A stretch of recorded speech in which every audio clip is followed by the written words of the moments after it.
So today I thought I would just talk about Celeste and why, having played the core part of the game all the way through now, I think it's one of the most beautiful, charming, and heartwarming games I've played in a hot minute.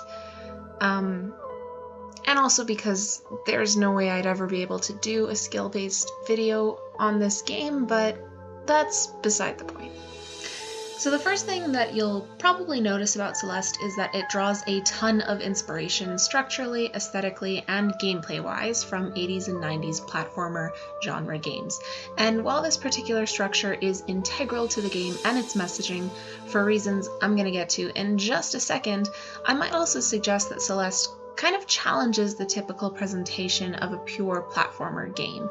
The care and attention that has gone into the characters and narrative of the game kind of draws me towards thinking of it as a quasi-RPG in the platformer mode. But that's semantics. Let's get into why I think that and what makes this game tick.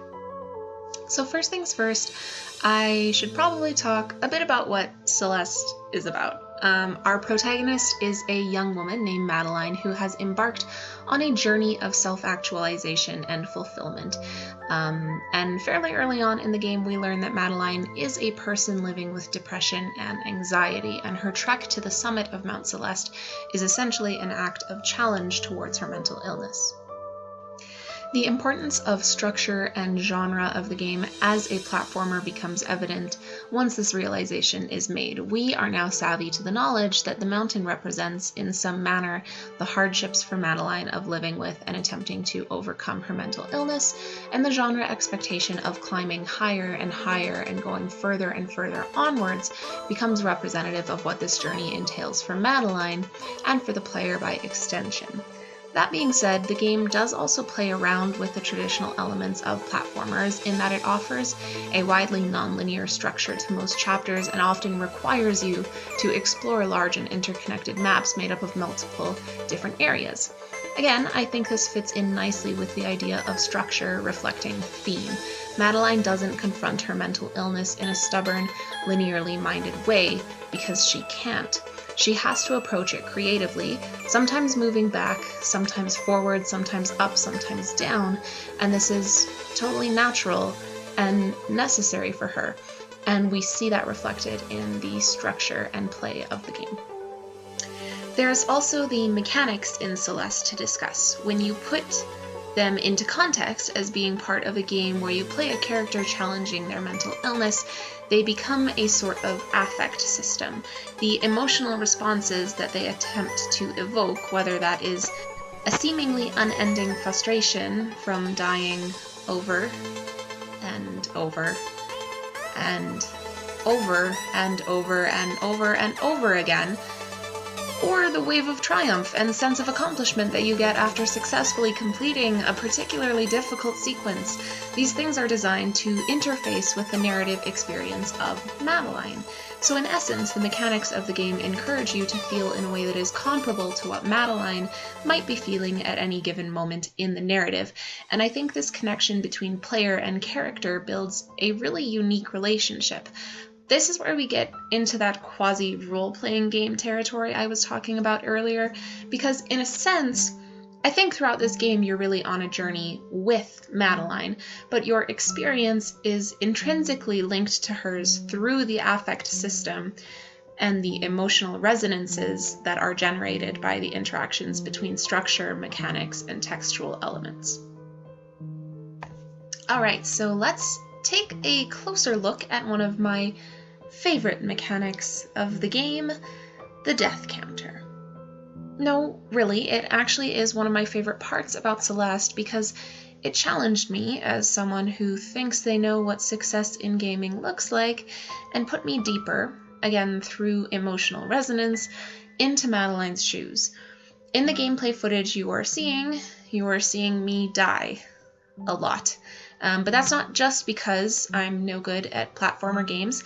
This game is about trials and getting through tough spots, and it wouldn't feel as real as it does if it wasn't so absolutely difficult.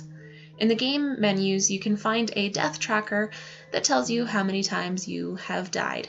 You can see how many times you died at any given level, across the game in total. Every time you beat a chapter, the game tallies up your deaths, and at the end credits, one of the credits given is your death number.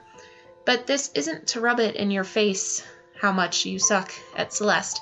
It shows you how much work and effort you've put into progressing through the game. It's a mechanic to visualize and put a concrete measure on your achievements, and honestly, this was way more effective for me than the blip on the screen every time I was awarded a trophy. I think because it reminded me how hard I had to work to get to where I was. My total death count from playing the whole game through? 1,851. The game also has this function where you can see the communal death count of everyone who has played the game through Steam. And I just think that's a really cool way of tying the community together through the relationship of the sheer effort that goes into playing this narrative through and getting Madeline to the top of that mountain. Also, a cool way of totally subverting the way that gaming communities sometimes think about games. There's no leaderboard in Celeste. There's a communal pot of deaths, and that's pretty whack.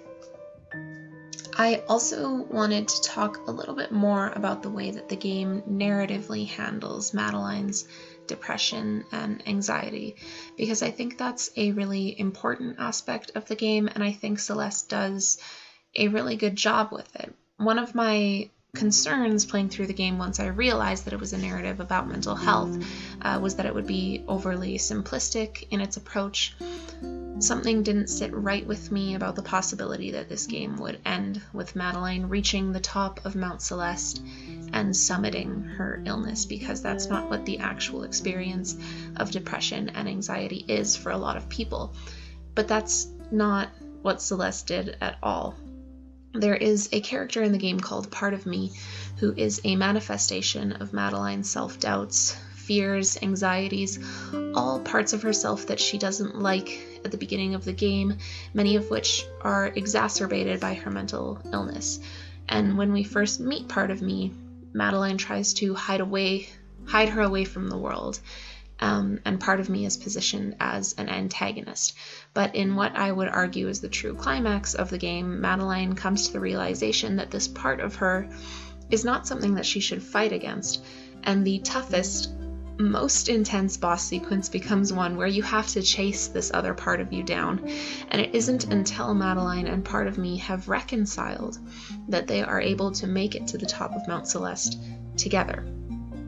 And the takeaway from Celeste isn't that by climbing a mountain you can conquer your mental illness. It's that you don't need to conquer it, and you don't need to hide and push away your mental health concerns, and that these parts of you don't make you weaker. Living with depression and anxiety is still difficult for Madeline, but these parts of her are not things that she needs to beat aside. They are things that can be lived with. I think, all in all, that this game is about living with and becoming with all the parts of you that make you you.